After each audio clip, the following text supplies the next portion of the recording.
베스나 블루비치는 에베레스트보다 더 높은 10,000m라는 기록적인 고도에서 떨어지고도 살아남았습니다.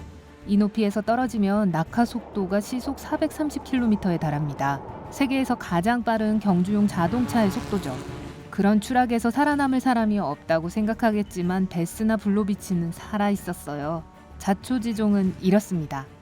베스나는 비틀즈의 팬이었어요. 비틀즈를 너무 좋아해서 벨그라드를 떠나 영국으로 이주하기로 했죠.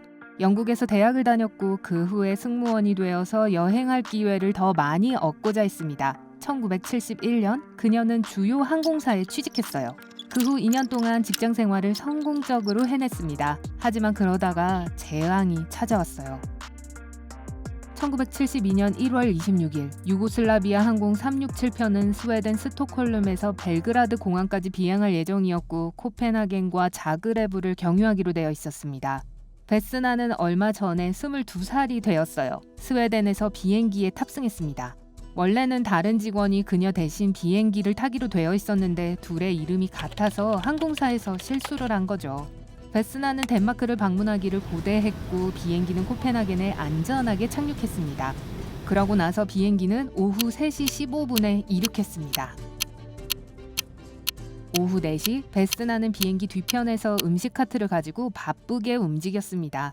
1분 뒤 짐칸에서 폭발이 일어났어요. 베스나는 카트와 함께 비행기 뒤편으로 던져졌습니다. 카트 때문에 벽에 끼어 꼼짝할 수가 없게 된 덕에 목숨을 구했어요. 비행기의 꼬리가 본체에서 떨어져 나가 10km 아래 땅으로 곤두박질 쳤습니다. 그 사고는 체코슬로바키아의 한 마을 근처에서 발생했습니다. 베스나가 타고 있던 비행기 꼬리는 눈 덮인 울창한 숲 절벽 옆에 떨어졌어요. 베스나는 도와달라고 소리를 질렀습니다. 그때 마침 마을 사람이 지나가다가 그녀의 비명을 들었어요. 베스나는 곧 발견되었고 구조대가 나타나기 전에 응급처치를 받았습니다. 베스나는 구조 직후 혼수 상태에 빠졌어요. 며칠 동안을 깨어나지 못했습니다. 그 후 그녀는 프라하의 한 병원에서 3개월을 보내면서 부상으로부터 회복했습니다. 사고 후에도 그녀는 비행을 두려워하지 않았고 비행기를 타고 벨그라드의 집으로 돌아갔습니다. 이후에 항공사로 복귀하긴 했지만 승무원이 아닌 사무직이었어요. 비행기 추락사고에서 살아남아 혼자서 도움을 요청했던 세일러 거칠러의 이야기는 믿기 힘들 정도로 놀랍습니다. 이 사건이 발생했을 때 그녀가 겨우 7살이었다는 사실을 알게 된다면요. 2014년 말이었어요. 거칠러 가족은 플로리다 키웨스트에서 휴가를 보내고 있었습니다. 멋진 주말을 보낸 후 그들은 탈라하시 지방공항에서 작은 비행기를 타고 일리노이로 향했습니다. 하지만 조종사는 곧 엔진 오작동을 보고했습니다. 항공교통관제사는 비행기의 선로를 켄터키 댐 주립공원에 위치한 가장 가까운 공항으로 변경하게 했습니다. 그 이후 비행기는 통신이 두절됐어요. 오후 6시쯤 공항에서 16km 떨어진 지점에 추락했습니다. 비행기는 숲이 우거진 쿠타바 지역에 떨어졌어요. 세일러 거칠러는 가족과 함께 기내에 앉아 있었는데요. 비행기에 불이 붙어서 곤두박질 치기 시작했습니다. 그러고는 추락했습니다.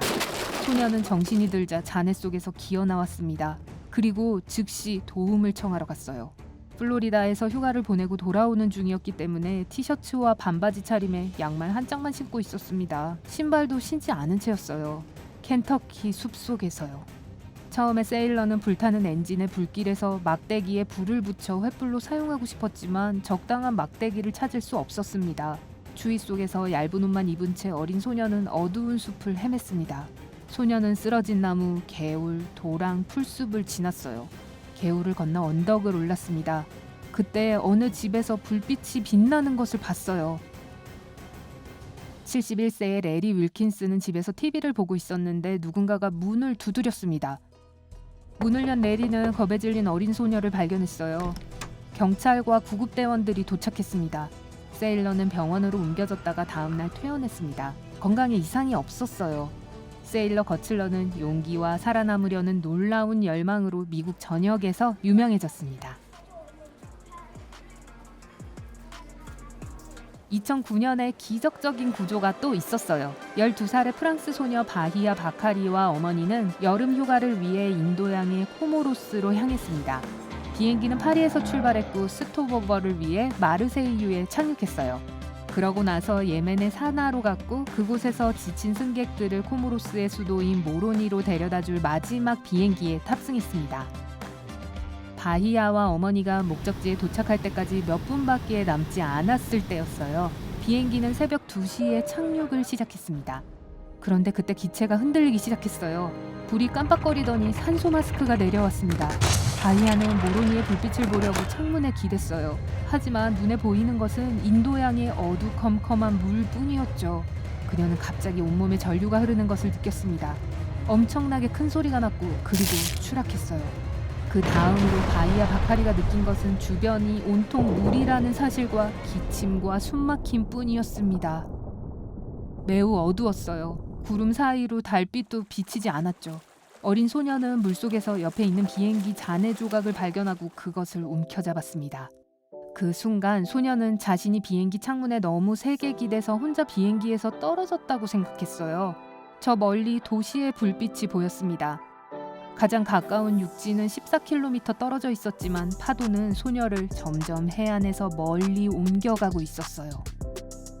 바히야는 바다에서 9시간 동안 표류했습니다. 힘이 빠지기 시작했고 정신이 혼란스러워졌어요.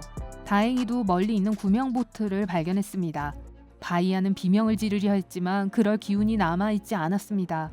하지만 배에 타고 있던 한 남자가 그녀를 발견했어요. 바히야는 배까지 헤엄치기 위해 잔해를 밀쳐냈지만 파도가 그녀를 삼켜버렸습니다. 그 남자는 물로 뛰어들어서 소녀를 구했어요.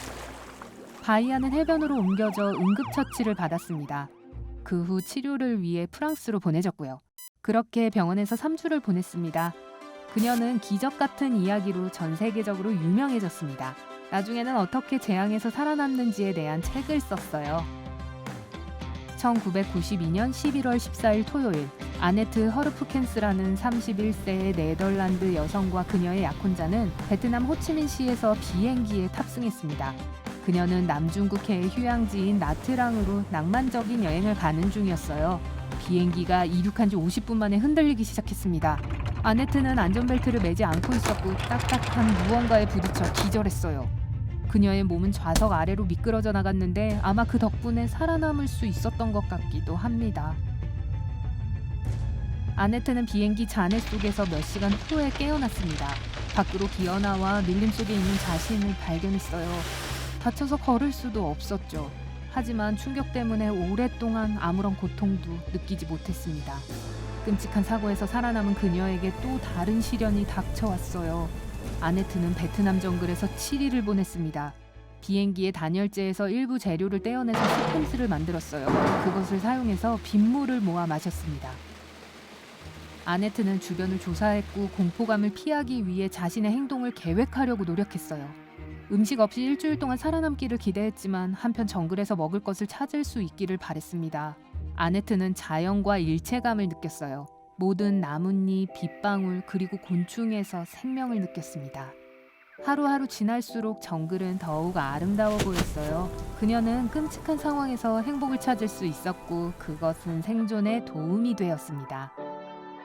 7일째 되는 날 그녀는 나뭇가지가 부러지는 소리를 들었고 오렌지색 조끼를 입은 한 남자를 보았습니다. 처음에는 자신이 헛것을 본다고 생각했어요. 하지만 그는 진짜였어요. 그녀는 호치민시로 옮겨졌다가 싱가포르의 병원으로 향했습니다. 10년 후 아네트는 마음으로 경험했던 자연에서의 여정을 재현하기 위해 정글로 돌아왔습니다. 또한 자신을 구해준 남자의 어머니를 만났어요. 오늘 새로운 것을 배웠다면 이 영상에 좋아요를 주고 친구와 공유하세요. 여기 여러분이 좋아할 만한 다른 멋진 비디오들이 있습니다. 왼쪽 또는 오른쪽을 선택하고 삶의 밝은 면에 머무르세요.